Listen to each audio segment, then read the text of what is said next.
All right, says I am live. And hello.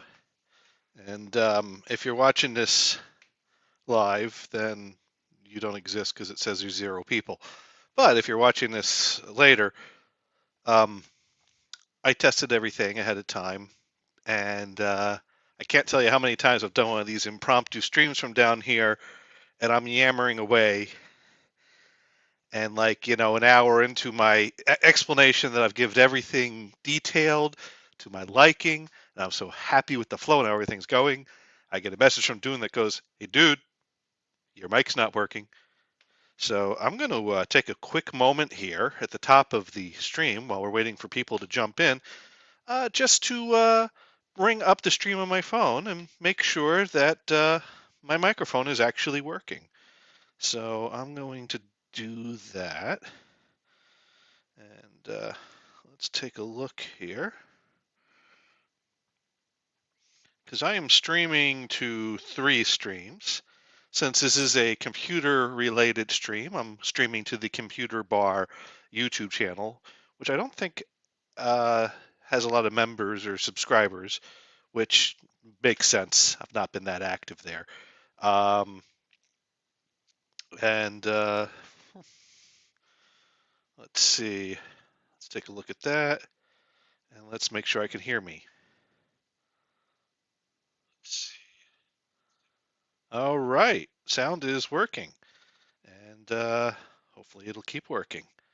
Yeah, so I've not been all that active with the Computer Bar channel, so I'm also streaming to the Johnny Gators YouTube channel because that's where more subscribers and people that know me for my various interests or things watch, and of course also to the Johnny Gators Twitch channel.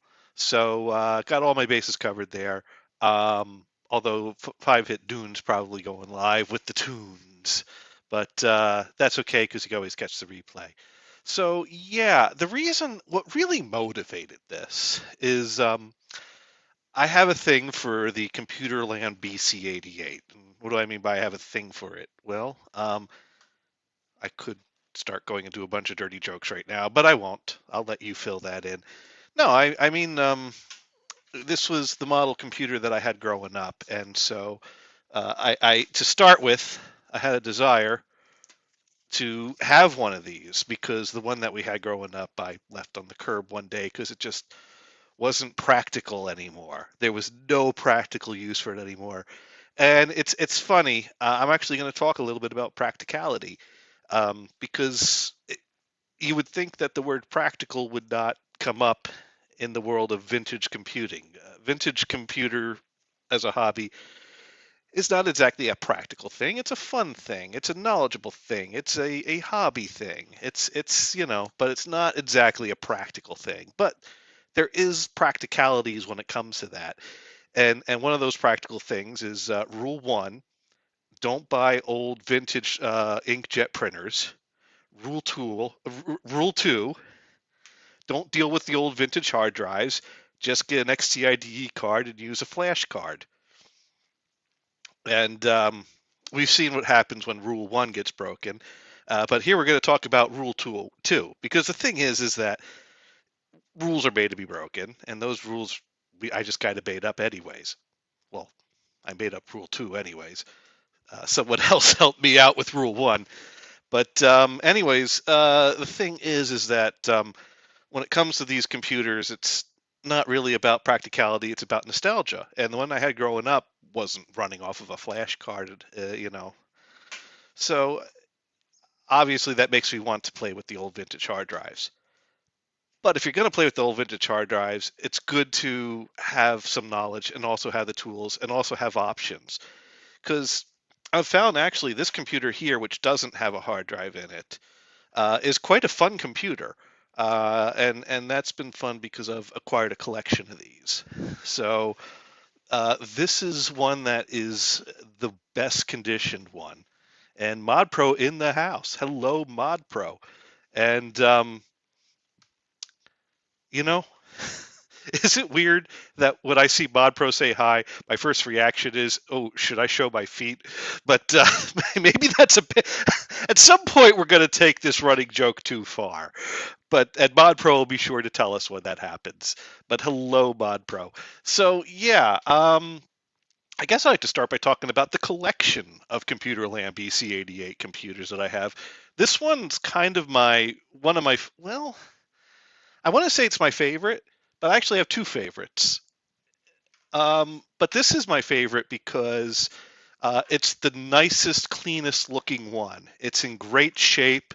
I mean, heck, this beige case has not yellowed, and I know that because it looks so bright and shiny next to the other ones I have. Uh, Mod Pro saying I should only do that when Dune's here. Okay, all right, got it. Mod Pro's not interested in my feet. Mod Pro is interested in Dune's reaction to feet, which I sent him a video about that the other day, so we're gonna have to talk about that tomorrow.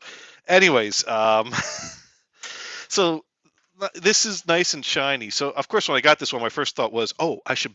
This is the good one. I should build this the way I want my primo perfect one to be. I should put a nice, but I couldn't bring myself to take out one of these floppy drives to add in a hard drive. And adding a hard drive, I have to have it in the middle there with one floppy drive because that's what the family computer I grew up with was like. So turning this computer into the computer like our family computer, it just seemed a little heartbreaking to me to separate these beautiful, brand new, excellent condition floppy drives that were in this machine and to start parting out this machine. This is not a machine to part out. This is a machine to keep as it is for the most part. Um, and so a few things I've done with this machine is I've generally my XTIDE card resides in here. Now, of course, I only have one XTIDE card, so when I need to use it to start playing around with things or doing things, it moves around. But generally, it kind of resides in here, and that's how I use this computer. I use this computer running a flash drive to emulate a hard drive off the XTIDE card, and it looks nice. And I've also swapped out the CGA card that was in here for an EGA card I had lying around, so it runs a little nicer with EGA graphics. So yeah, I'm just going to go ahead and turn this on. And I have over here my currently only working CGA monitor. Because over next to me is my favorite CGA monitor, the Sistine CGA monitor, which also has green and amber mode on it. Oh, doing it's not live tonight. Oh, he's going to the airport at 6 a.m. Oh, I guess he's not going live tomorrow. Unless he's going live from a hotel room tomorrow. I'll have to find out. Anyways, when I started working on these computers again, I pulled this out of the basement and started setting things up to do things, which we'll talk about. And this monitor suddenly went dim. And it goes so dim that when you turn it on, instead of a white screen, it has a very dim screen, but it's glowing. And then, like, it's so dim that the text doesn't show up anymore when you turn on the computer. So now I have two broken Sistine CGA monitors, one that's dim and one that doesn't turn on. I'm thinking this could probably be fixed by a little bit of a recapping job, but we all know how good I am at getting around to those. So I don't know what I'm going to do about that. But for now, I still have this working CGA monitor. And Warhawk in the house. So now the one downside with these computers, and again, I have two more of these in working condition down on the floor next to me here. And this one is the one that I'm setting up to be the most like the one I had growing up. It's got a Tandem 20 meg hard drive in it. It boots to DOS 3.30. I've not found the ComputerLand version of DOS 2.11 that these came with yet. But this one is basically built to be just like as close to the one I had growing up as I can. It kind of, it works with a vintage MFM drive, which we're going to talk about those because there's a lot that could be taught about those. because dealing with MFM drives is not for the faint of heart, which is why a good starting point is an XT card with a flash card to emulate a hard drive like we're doing in this one here at the moment. This one was another one I picked up because it had a hard drive inside of it, which it turned out to not have ComputerLand software or ComputerLand DOS in it. But I've kind of pieced it together into a working computer as well. And then recently another one turned up on eBay, and that's the parts, the rusty parts on the chair behind the next to the TV over there. So that came with actually it's a half-height Seagate ST225 hard drive at B20 meg, but with a full, no, actually, I take that back. That was another hard drive I'm playing with. That drive is I think it's a 42 meg hard drive. It's a I forget the company name. It starts with an M, but we're going to look a little closer at that later because I'm a little stuck on that one and I fear it might be dead. But I'm going to appeal to anyone out there that knows more than what I talk about tonight to give me any suggestions what to pursue further with that. But so I'm actually going to, at some point, I'm going to have a better capture of our computer screen. I do not have a capture card that captures a CGA or EGA signal, so we're just going to have to focus the camera on the monitor here. But we're going to talk about another trick. So if you're going to get into vintage computing on this level, it's good to accumulate a few of the same model computer because then you can accumulate spare parts. And it's good to have spare parts, and it's good to have known working parts. And that's what we're really going to talk about when we dig into what one should know about MFM drives if they're going to pursue going beyond the flash card emulation into MFM hard drives, because they're not easy to work with at first, but as you get to know them, they get easier to work with. Not to mention they're aging and ready to die, pretty much. But the first thing I have to do on this computer, which is a pain in the ass, is set the date and time. So we know that today is 4/20/2024. And this is when Dune starts screaming about Y2K being a hoax. Oh, we'll get into that because the software that would automatically set the clock is not Y2K compliant. So if I had my family computer growing up, once the year 2000 hit around, if I hadn't tossed it out, the date would have stopped working in it. Now, manually setting the date would still work. But anyways, so what time is it right now? Right now it is 9:30. So it is 21:33. All right, 21:33. And I have to do that every time I turn on this computer. And this one is the only one I have that the speed light works correctly, which is glowing amber right here, right now. I can't get that to work on my others. I have a suspicion that of where the jumpers are for that, and maybe with a little bit of wiring, I can make that work again on some of the others. But anyways, I did a little research, and someone in South Korea has done a little playing around with the clock software and the clock chip, because it's a Motorola chip that's on the computer card that does the real-time clock. And this computer was based on a South Korean company's computer that they then contracted out or built out for ComputerLand. And someone was able to find the app for that original computer model and modify it to work with this computer. And they've also built an app that's supposed to fix the Y2K issue. And this is going to be something we're going to find out together live because I have just loaded it onto the flash card. That's the other convenient thing about using an XT IDE card with a flash card for the hard drive is it makes it so easy to throw software onto these computers rather than using 5 1/4 floppies to copy onto a 20 megabyte MFM hard drive, which then fills up easily. You could just take the flash card out of the back of the computer while it's turned off, plug it into an adapter, USB adapter on your modern computer, and drag and drop files into there. So I've made a folder in here called Clock, and I put 2 executables in here that someone on the internet gave me. So I'm sure they're safe to run. And I had to use the browser to translate from South Korean to English. So I'm sure it is a.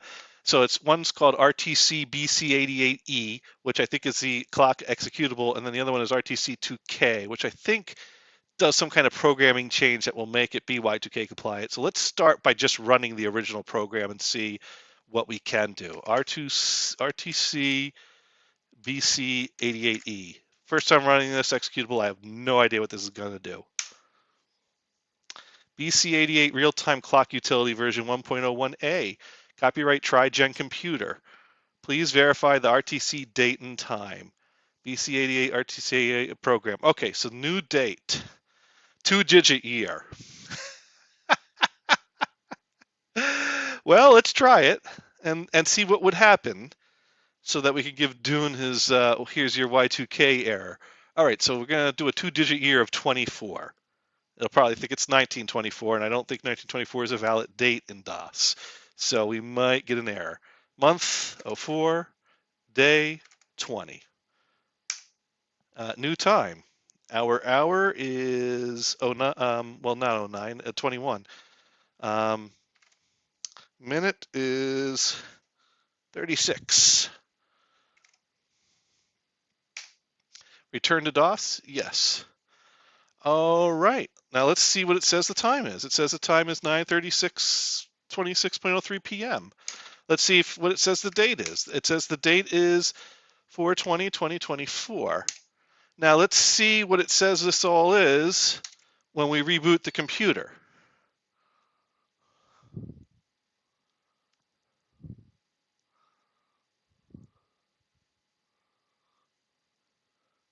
It says it's January 1st, 1980. Okay, so that the question is, did it not work because of Y2K, or did it not work because it's not the right program, or there's something else wrong with it, or did it not work because I haven't changed the battery in this, and even though I didn't power off the computer without the battery, a reboot still drained it? Well, let's tell you what we're gonna do. We're gonna do that again. Well, we're just gonna hit enter on the default, and we're gonna run the command again. This time we're gonna set it to 1999. All right, what's this? RTC BC-88E. Okay, so now we're gonna set this to 99:04. Nope, not 29, 20. And the new day time is 21:37. Return to DOS. Okay, and so now the time is right, and the date is 1999. So now we're going to reboot and party like it's 1999. Let's see. It says the date is January 1st, 1980. Okay. Huh. Why is this not working? Well, that is a bummer. It could be that I need to do this on a computer with a battery. And I have replacement surprisingly, you can, one of the things that comes up when you Google ComputerLand BC-88 is an order site to order replacement batteries for them. And surprisingly, when you give them your credit card number, they send you the batteries. And I know that because I ordered 3 of them, and they showed up. And I've soldered 2 of them in place. I've not soldered one into this one yet, though, because they got metal prongs that you got to solder into place. And removing the old batteries is a pain in the ass because they got little metal legs that, the tab you kind of bend over and then solder into place. So even after you take the solder out, it's like a little metal tab that it doesn't want to straighten out and pull out of the hole, but still has little bits of solder. Kind of, it's a pain in the fucking ass to change them. Anyways, what I'd like to do is try running the 2K compliant executable and just see what that does, even though we tried to pretend like it's still 1999 and that's not an issue. So let's see what it does. All right, so it's RTC 2K. Process, read DOS year 1980. Process, set DOS year 2020. Result, DOS year changed to 2020. Okay. So now,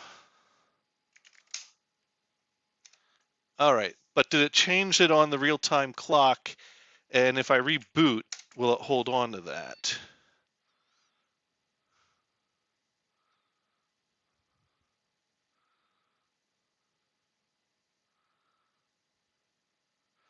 $19.80. Huh.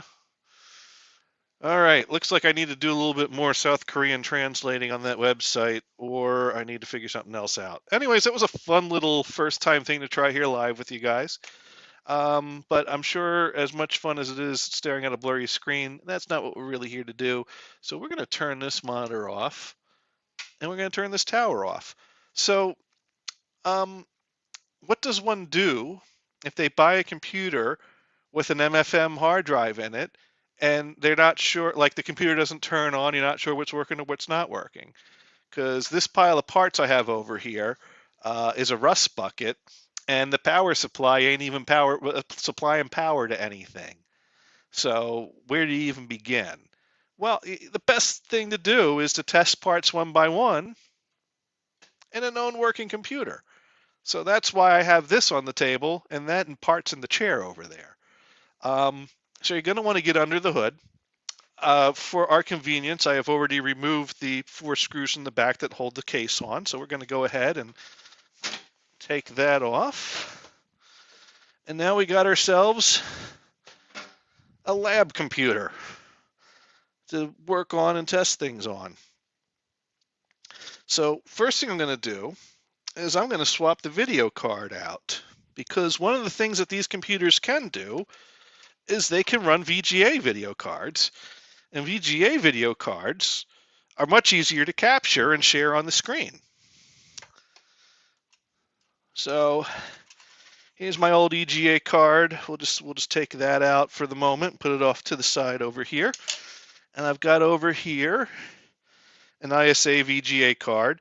It's got connections for a 16-bit ISA slot. This bus has 16 and 8-bit slots in it because it is upgradable to a 286 computer, but running as an 8088, it's only running in 8-bit, and this card does work in an 8-bit slot, and it will slide into an 8-bit slot. Even if I slid into one of the 16-bit slots, it's not going to be using that portion. So we're going to go ahead and slide that in there. I'm going to go ahead and put this screw back in place just to keep it from getting lost, even though I'm probably going to swap this back at some point. And I have back here a VGA cable.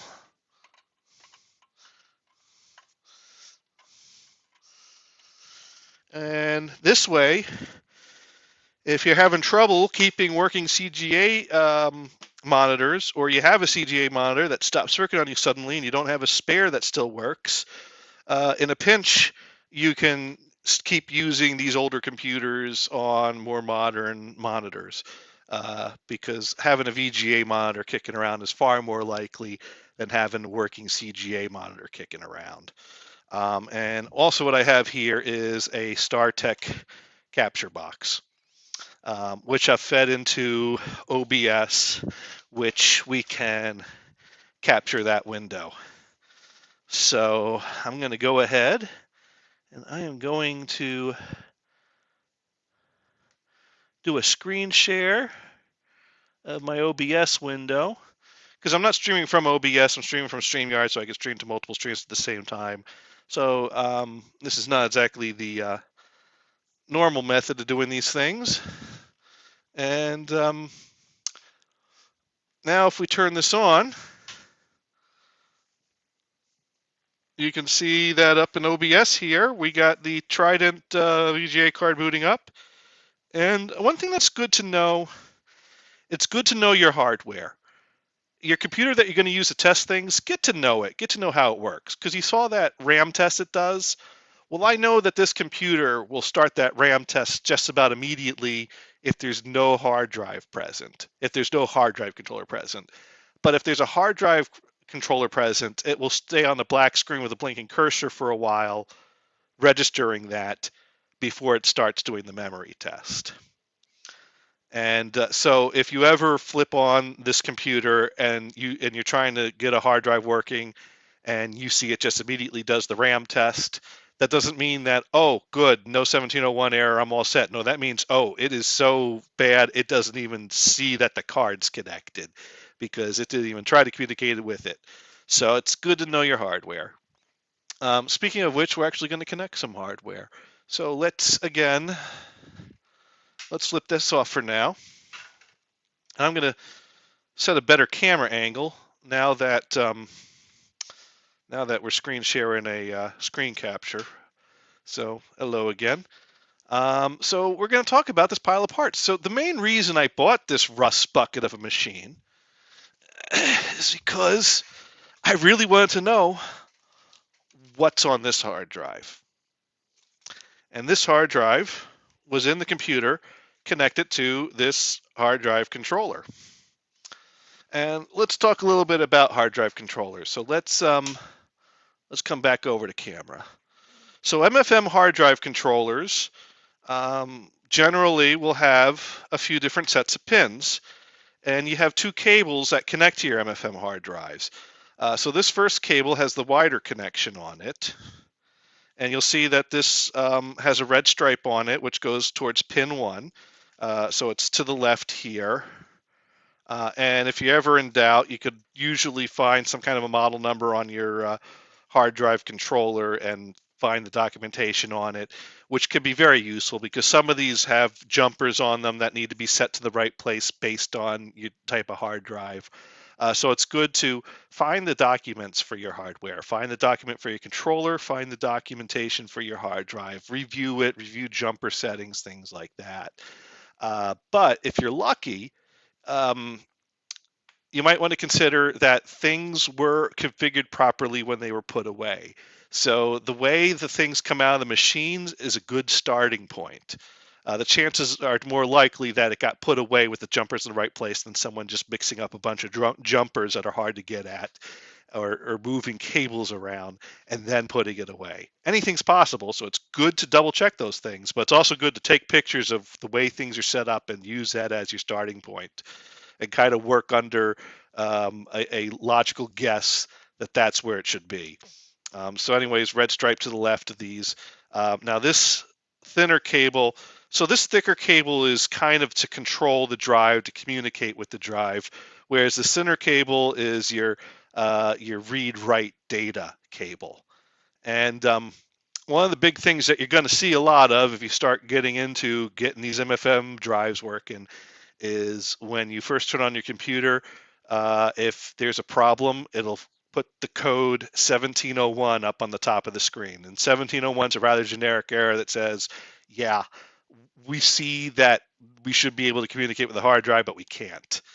And what I've found is that the 1701 error generally has nothing to do with this drive, this cable. If this cable is working and connected right and the drive is working right and it's communicating with that, when it's first booting up, it goes, okay, I see you, I can control you, I can give you commands, you're good.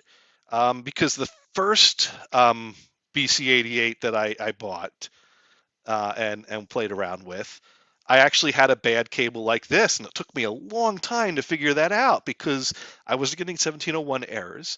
The computer could see a hard drive was present. The computer was trying to do things with the hard drive, but then it was like timing out. It wasn't giving me a very clear error or message of what was going on. And I basically just had a hunch that maybe I should buy new cables. And that's another thing. You can get new MFM cables. They're generally ordered to be built when you order them, not ready to go. But there are operations that make custom cables that list like every type of cable you can think of, and you tell them the length that you want it, and then they put it together. Usually your drive's going to be the first drive or primary drive. It's going to be connected to this first connection, not the second one that has the twisted pair there. A lot of cables don't even have the second one. They only have the first one.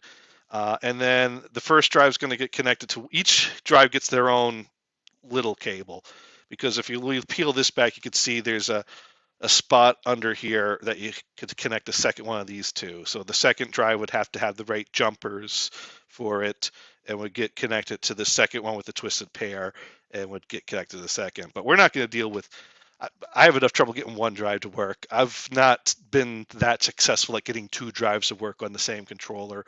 I've tried it once and I kept running into problems.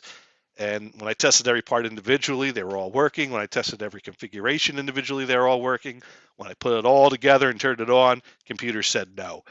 So I gave up on trying to go from one small 20 meg drive to two small 20 meg drives for a whopping 40 megs of storage on one of these machines.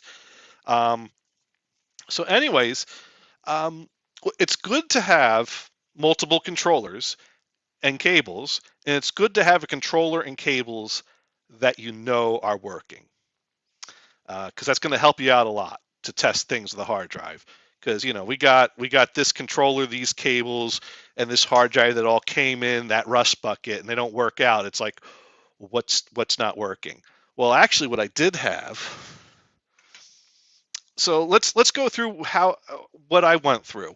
So I'm going to put this controller card in a slot here.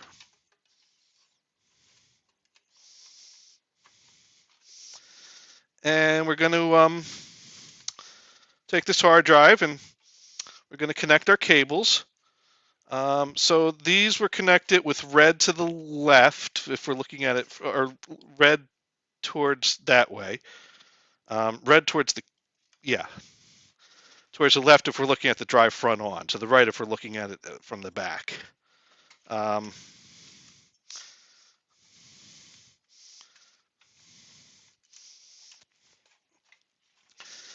And we just need to grab a Molex power connector here. I should have a spare one floating around in here. Here it is.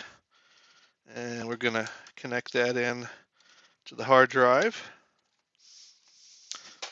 All right, so everything is connected in here as it should. Oh, and the other thing we're going to do, we're going to take the XT-IDE card out. You should be able to run both an XT-IDE card and an MFM drive if you have everything configured right, but I don't know anything about the configuration of this drive, and it's just easier to not have multiple things that could cause interference. So I'm going to take that out and put that off to the side. All right, so there we go. We got our hard drive connected to power and both cables. Everything's connected up right. It's connected to the controller that it was last working in, which is, even though I say it's good to have known working things, there's no guarantee that this hard drive is going to work with a different controller. You might have to low-level format. The thing is I've heard that, like, oh, if you move from one controller to another, you're going to need a low-level format. I've not run into that every time. I've swapped MFM drives between different controllers and have them come up just fine. I don't know if I'm lucky or if it's a 50-50 thing and I've been on the lucky side, or what, but my experience has been is that they can pass around between controllers, but certainly there's no guarantee that that's going to work every time.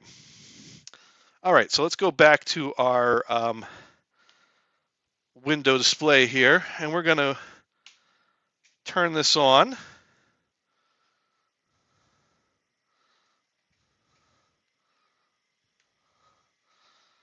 And we got a blinking cursor, and this is a little normal. It's normal when it detects the hard drive controller for it to think a bit more and communicate and set that up. But you'll start to get a feel for how long is normal and how long is too long. And when you get to that too long range, that means we're probably going to see a 1701 pop up here shortly.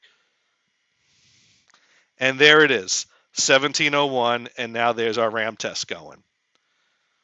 So yeah, that means we have a problem. So how do we deal with these 1701 errors? Well, one easy thing we can do is we can, in this case, you can take a known working controller and cables and connect this hard drive to that, see if you get the error. Which I can tell you right now, if I grab another known working controller and cables and I connect it to this hard drive, I get a 1701 error. Now, of course, that is not a guarantee that the hard drive is dead. It could just be that the hard drive doesn't like that controller.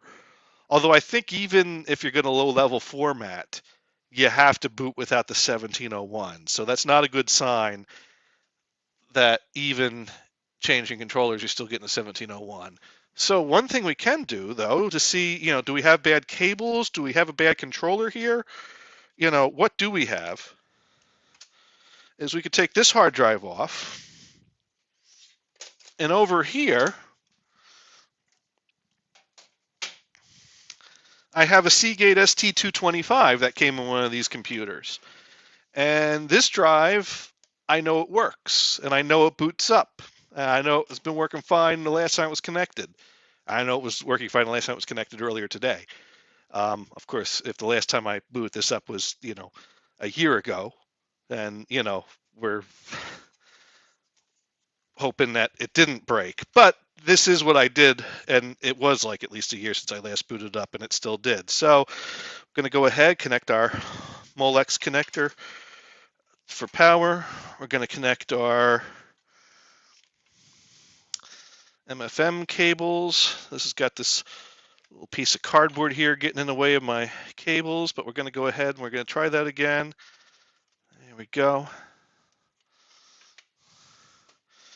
And let's go ahead and flip the power on and see what we get on this one. And one thing I got to say is I've found I've seen ComputerLand computers have these ST225 disks in them. I've seen them have and the one I had growing up had the Tandon hard drive in it. I like the Tandon hard drives because that's what I grew up with, but I've found that these Seagate drives tend to stand a better chance of working than the Tandon drives. If only I didn't have the nostalgia for the Tandon drives. All right, let's see what we got here.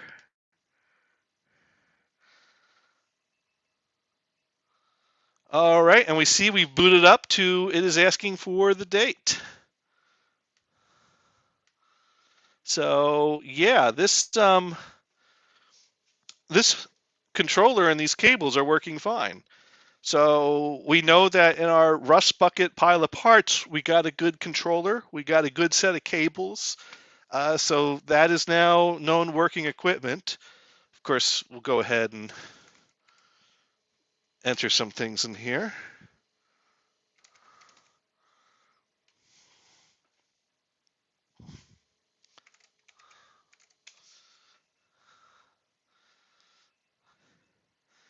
And this hard drive I've left the same as it was when it was as it was in the computer I found it in. And so this hard drive was set to boot up to this little menu here. Of course, we can exit to DOS. And it's got some games on here, I think, if I recall correctly. Yeah, let's see. There's a folder called Games.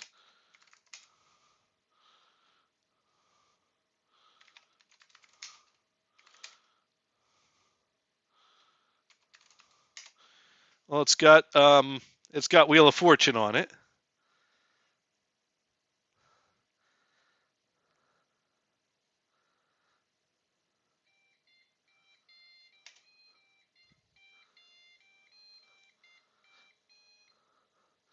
Yeah, we're going to I don't think we're going to sit here and play a game of this though.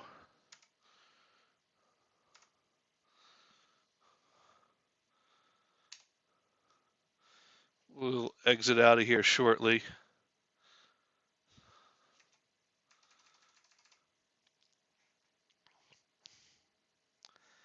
But yeah, so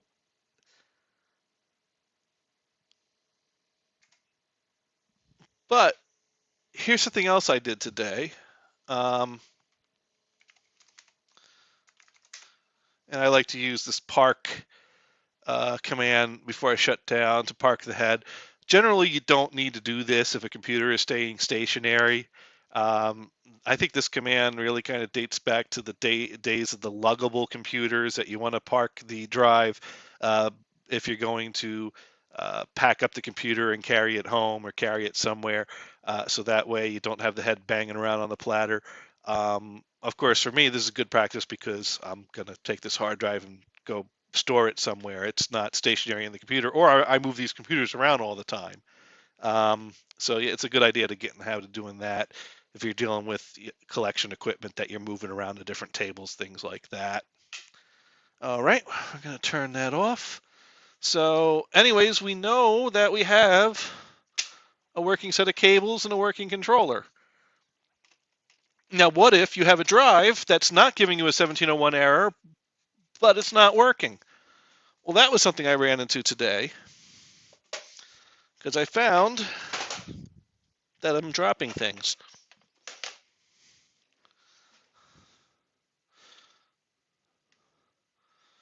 Well, I found in amongst my computer another Seagate ST225, which I didn't know if it worked or not. And this one came out of a compact portable and has a full height plate on it, even though it's a half height hard drive. I could take this plate off in there, use it as an internal drive on one of these computers. I could put a shorter height on it. I could do stuff with this. But I had no idea what the deal was with this and this hard drive was also connected to its own controller and cables that it came out.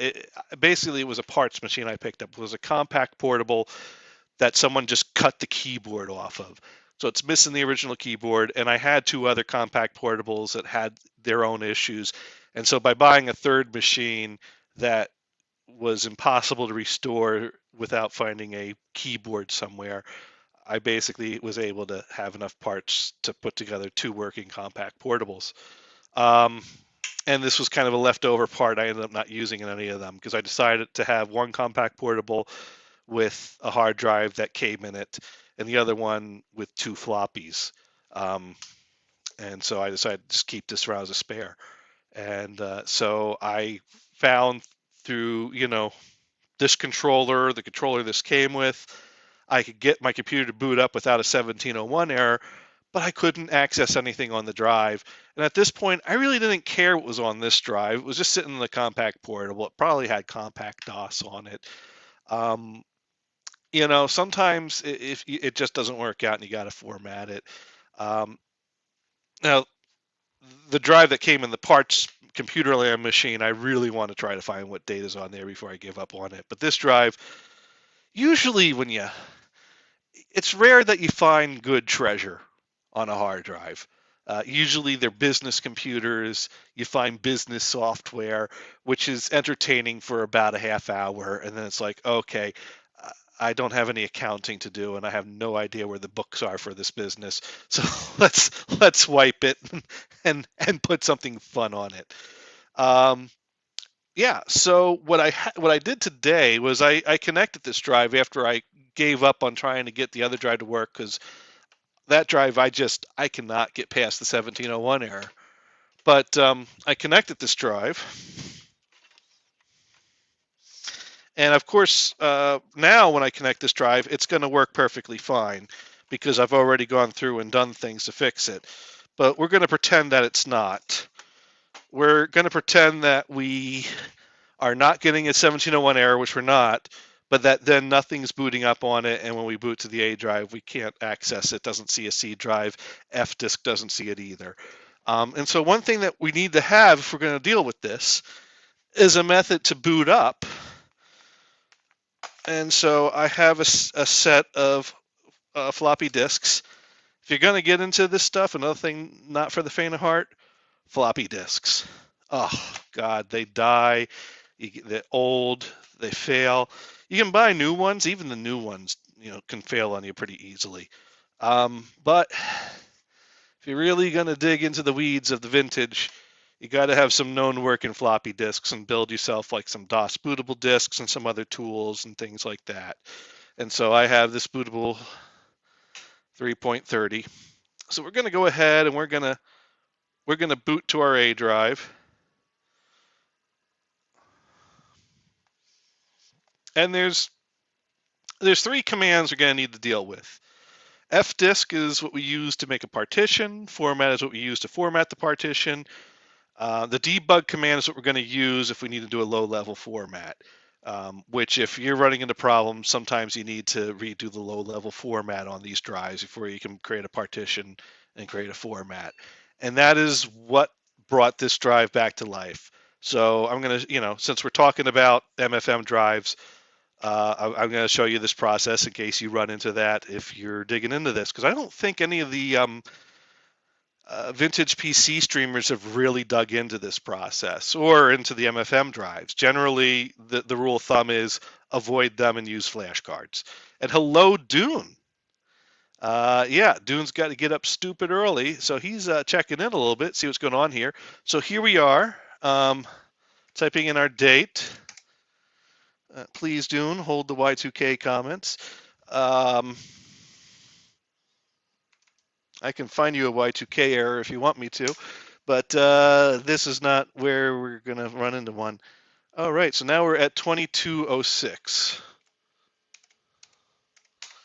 Okay, so we're booted to our A drive, to our floppy. Now, if I go to C drive, it's going to see it fine. But earlier today, I had this drive connected. I had my cables on, my jumpers all right, no 1701 error, and yet I still couldn't see a C drive. And if I run fdisk,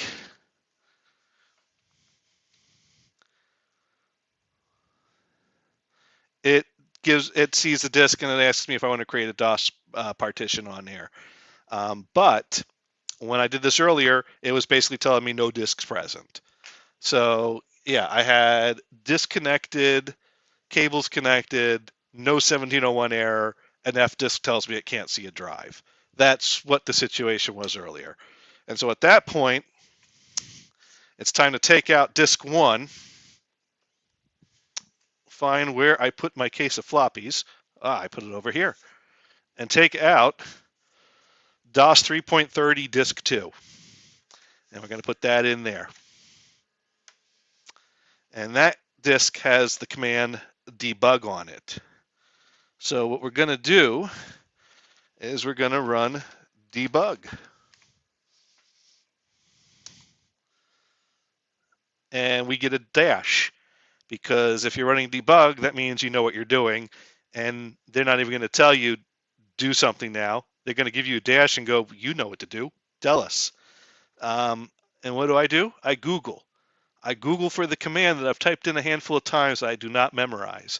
And that command that we need to type in here is G equals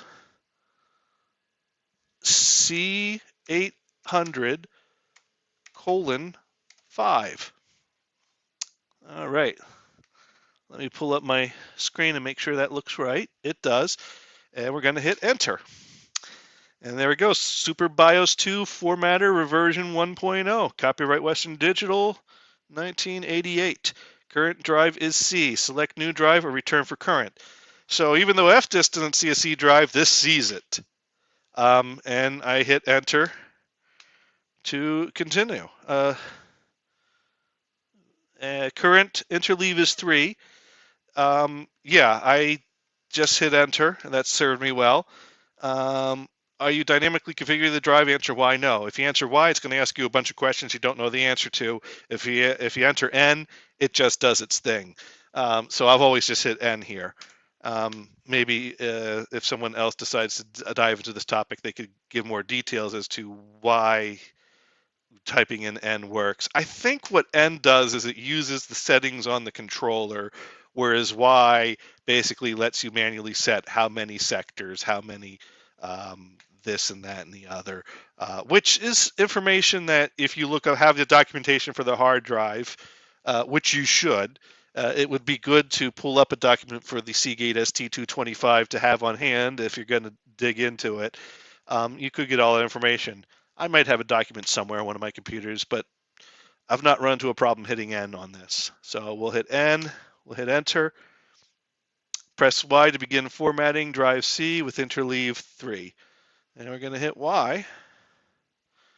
And there we go. Now it's going to go ahead and it's going to do the low level format.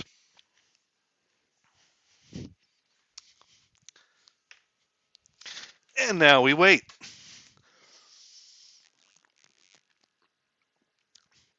And this show has been brought to you by Sam Adams Porch Rocker. So yeah, we're also going to, after we finish this format, we're going to do the F disk, make a partition, format the drive, and we're going to go over how to do a installation of older versions of DOS onto a drive like this. And then we're going to show that it will boot up to the hard drive. And then if I wanted to, I could put this hard drive in the tower somewhere and just have this computer boot up to that. But I'm not going to do that. I'm instead going to put the hard drive back into storage and put the XCIDE card back in because that's how I generally use this machine.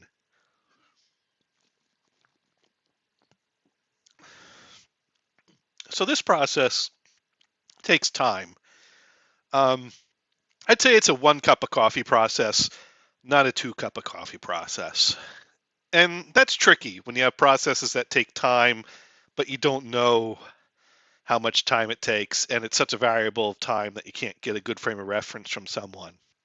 Because the first computer I had a bad data cable on my MFM cables, which meant that the computer could control the drive and communicate with the drive, but it couldn't read write data to the drive. And when you try to do this process with a bad data cable, it'll still try to do it, and it will run for hours. And the first time you do it, you don't know if it's normal or not normal for this process to take hours, because this is generally not a process that you did even when you bought one of these new. You bought one of these computers, this stuff was done for you. You brought it home, you turned it on, you used DOS. It's really only the techs that really got into how to do this type of stuff. So this just isn't stuff that I knew. And so I remember multiple times trying to do this. And every time I tried to do it, it would take hours of time out, and I'd let it do it for hours. Because for all I knew, it was just a normal thing that, yeah, this rare process that one does to do an initial setup takes hours. But no, that's not the case. It shouldn't take hours. As you saw, it's already done. Now, it asks if you want to format bad tracks. Now, some hard drives, you might notice on these drives, there might be writing on it or a place to write any known bad sectors or bad tracks, and they might just have an N written on there. But that's the thing, that if there's a known bad track or bad sector from testing on this, you could mark that through here. But I don't know of any bad tracks to mark, so I'm going to hit an N on that. And now, once that we've done this, it's going to reboot the computer. So it's basically telling us, hey, we need to make sure that you have a bootable DOS floppy in the drive. So please put that in now. And since the debug command is on disk 2, we need to swap back in disk 1 of DOS. And we're going to hit our any key. And we're going to boot back up to DOS 3.30 from our floppy drive, because our hard drive has a low-level format on it, but it still doesn't have anything installed on it to boot to. This is, okay, there we go. We have no 1701, so we're still good there, no errors. And we're doing our memory test. And we're booting the floppy. So now that we did the low-level format, we need to do just a standard format, high-level format. But we also got to build a partition. So again, that was what I did earlier. Earlier, I'd boot up. I couldn't see a C drive. F disk didn't want to talk to the disk. I did that process. I did the reboot, and F disk worked. So this is a handy trick to know that can sometimes bring an old dead hard drive back to life if you pick something up and want to play around with it and use it. All right, 4/20/24. It is 22/14. Oh, invalid date. Oh, I have to put 2024. Okay, it's 2214. There we go. So now F-disk is on disk 1 here, so we don't need to swap our DOS disk. So we're just going to type in F-disk, hit enter. And for those people that worked with, like, up into the Windows 98, 90, you might have still done this as recent as that. This was still a process I did many times in the Windows 95, 98, 2000 era. All right, so we're going to do select choice 1, create a DOS partition, and option 1, create primary DOS partition. Okay, do you wish to use maximum size? Yes, I do.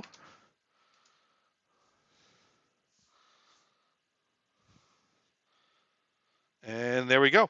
And so now after it does that, it's going to again reboot and ask you to be sure you have your DOS disk in drive A. So we are rebooting now with a partition on our drive.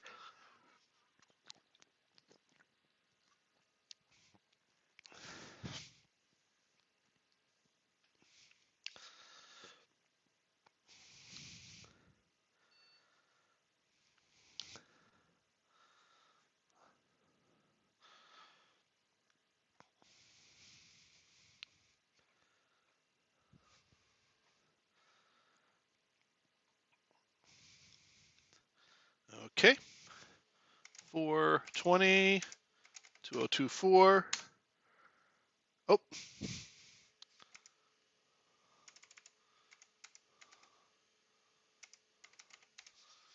There we go. And it is 2216. Okay. So now, let's see, how long before Frogger? Well, I don't think I wasn't planning on pulling out the Commodore 64. I don't think I have a PC Frogger, but we could get some Donkey Kong going on here shortly. But first we've got to format the drive. So we're gonna format is what we're gonna do.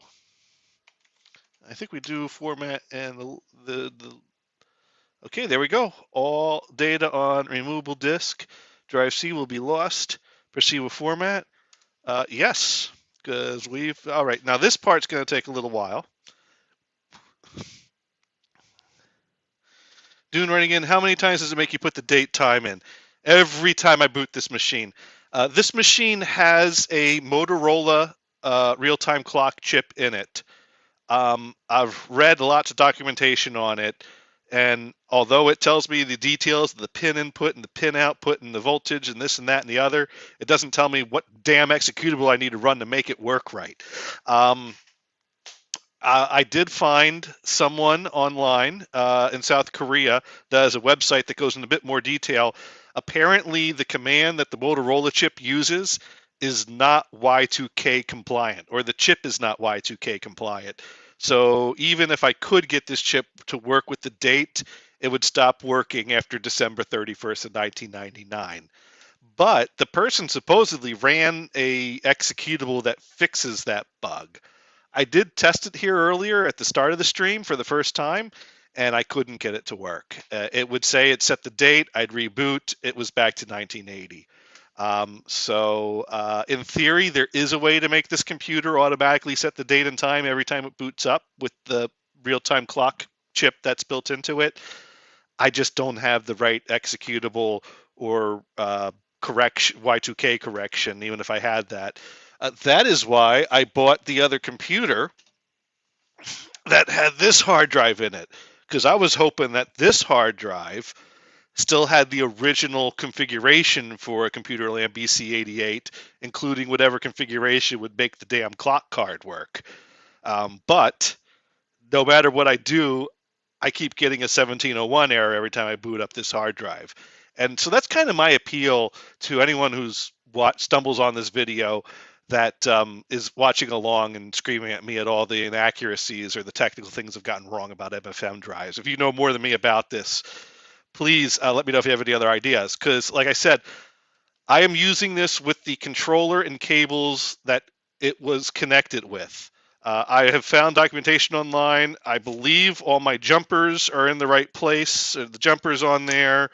There's everything looks right on that to me, based on what I've read on the documentation. This drive does power up and spin up and make noise. And I have confirmed that this controller and these cables work with this other hard drive that we're doing right now.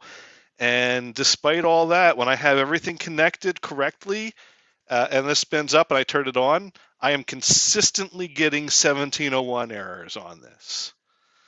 And I've even tried connecting it as if it were a second drive on the twisted pair on the second thing, just to check if that, because if you have that configured wrong and connect it to the wrong connection on the cable, that will give you a 1701 error. But I found it connected without the twisted pair on the first connection when it was in the computer that I got.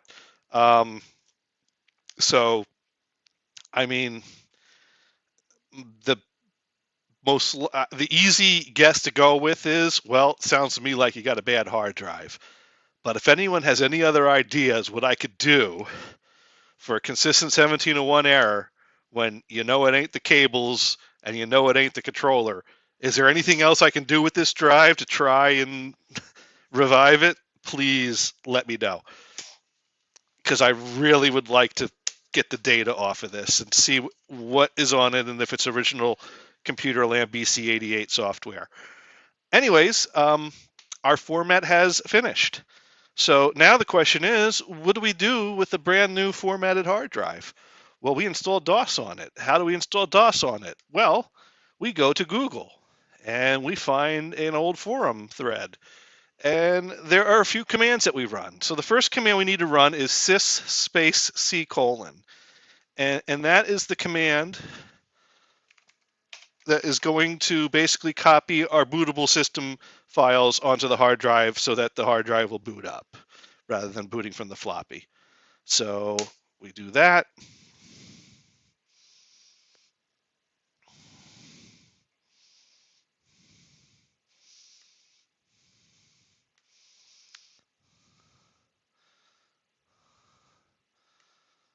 And there we go, system files transferred. Now the next thing we want to do is, I don't think this is required in order for it to be a bootable drive, but generally you want to have all your DOS commands if you're going to have DOS on the hard drive, so that if you need to run a command to do something like to format or things like that, you have them there. You're going to want to MD. Here we go to our C drive, we'll MD backspace DOS. There we go. And we're going to want to copy all our files into our new DOS directory. So we're going to copy A:/ or C:/ DOS.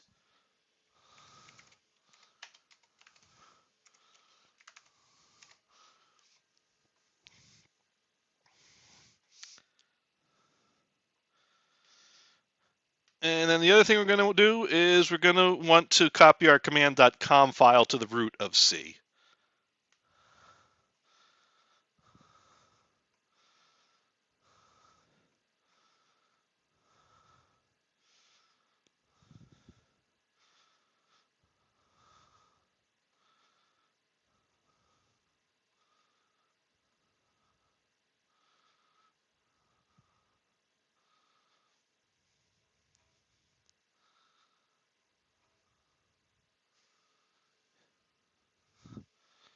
All right, copy command.com to C:/.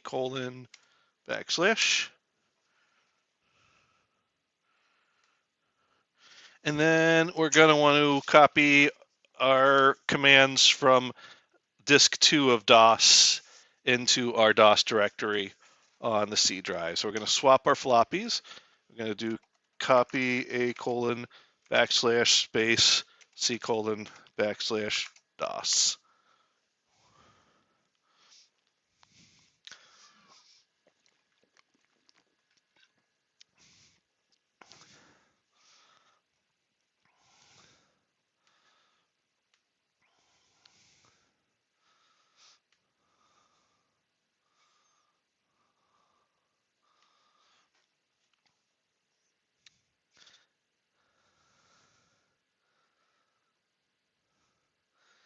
And let's see. Johnny said he would do feet. Nah. well, I do have. Dune, did you get my video? I said doing a foot-related video to. Was that today or yesterday or some point? Anyways, so now this computer has DOS installed on it on a hard drive. We don't have to put a floppy drive into this every time we turn it on. So let's go ahead and let's do a three-fingered salute, and let's see if this computer boots up to our new DOS 3.30, 3.30 command. And hello, Trending Capel. So we're just doing the reboot after doing our DOS installation on our newly formatted MFM hard drive. And once again, we need to put in the date. You know, 420 was the best day to do a stream that involves typing in the date like every 5 minutes. And there we go. It is 2225. And there we go. We are booted. Now we could add an autoexec.bat file and throw other commands in there to make the prompt look more normal and throw our directory out there automatically. We could dig into all that type of stuff, customize this a little bit. But I think what we're going to do, Dune asked about some Frogger. And I don't know about Frogger, but I do have a floppy disk here with a few games here. So what can we do now that we have a hard drive on this computer? Well, we could see, do we have a favorite game that we want to just easily access anytime? So if I come over to the A drive here, take a look at the directory. Well, over here, I got donkey.exe, which is Donkey Kong. So I suppose what we could do is we can come to the C drive, and we can make a directory for it. We'll make a directory called Donkey, and then we'll copy a:/donkey.exe to C:/donkey/donkey.exe.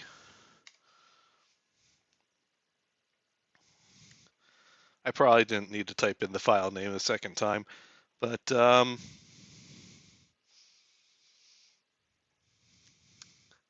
and there we go, just that simple.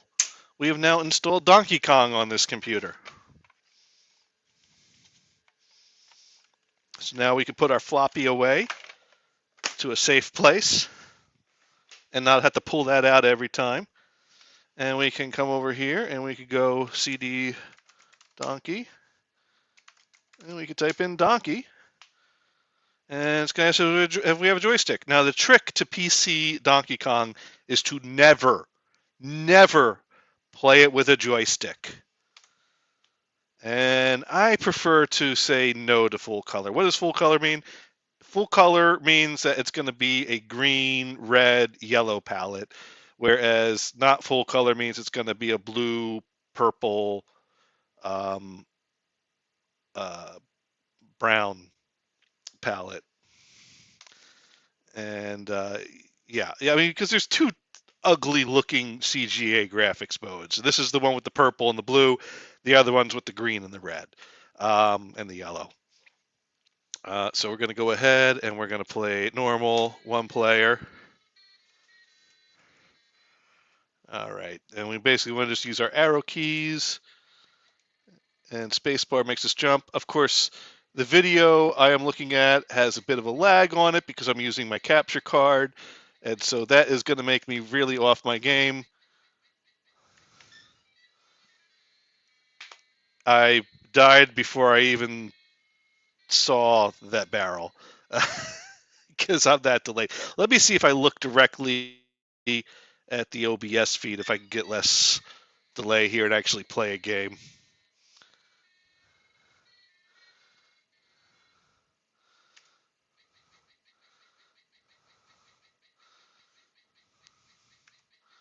Yeah, that's better.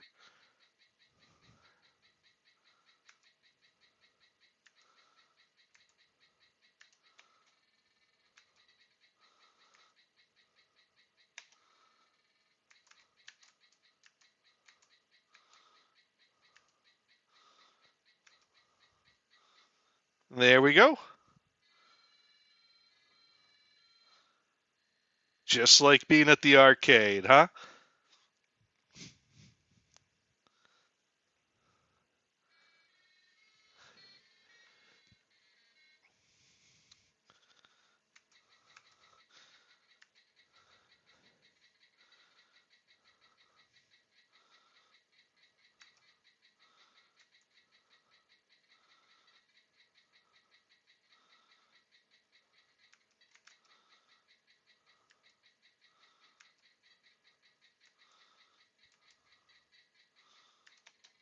Oh,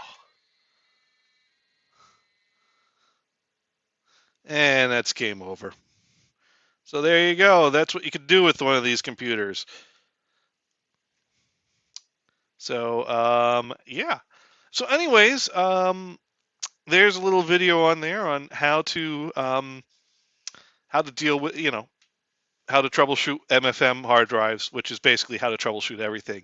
Have known working parts and try known working parts with other things and figure out from there what works, what doesn't.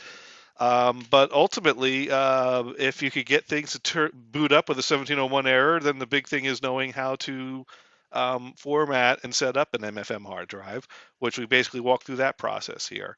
So that was kind of really all I had. Also, I'll have to keep you all updated if I figure out anything else with that whole clock command software thing. Um, so that's pretty much my stream because I think, spending 2 hours watching me play PC Donkey Kong, it would not be fun for anyone. So, I mean, I have other games, but, even so. Um, but I'm probably going to park this hard drive, put it on the shelf.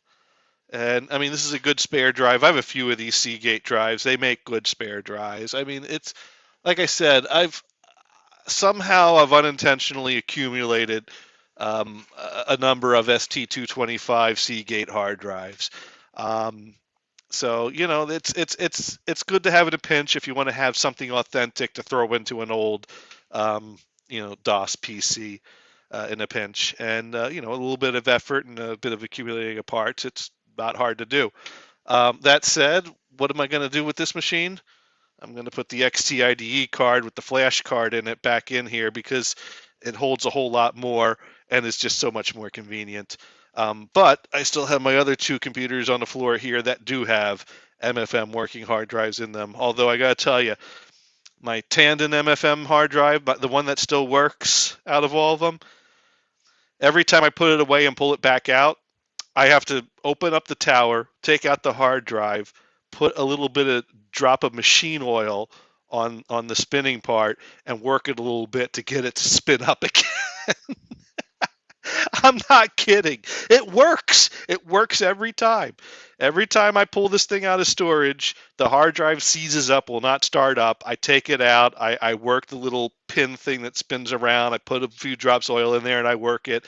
And it springs back to life every time. So that's not good, and it doesn't suggest that it's long for this world. But those things are getting hard to find, and they're not cheap when you find working ones.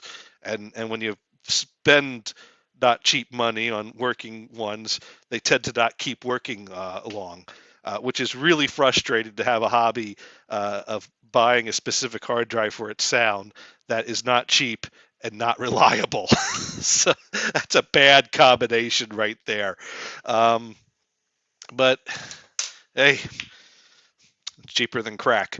Anyways, um, so Dune is not doing Carry On. Bummer. All right, Carry On's the way to go. You failed, Dune.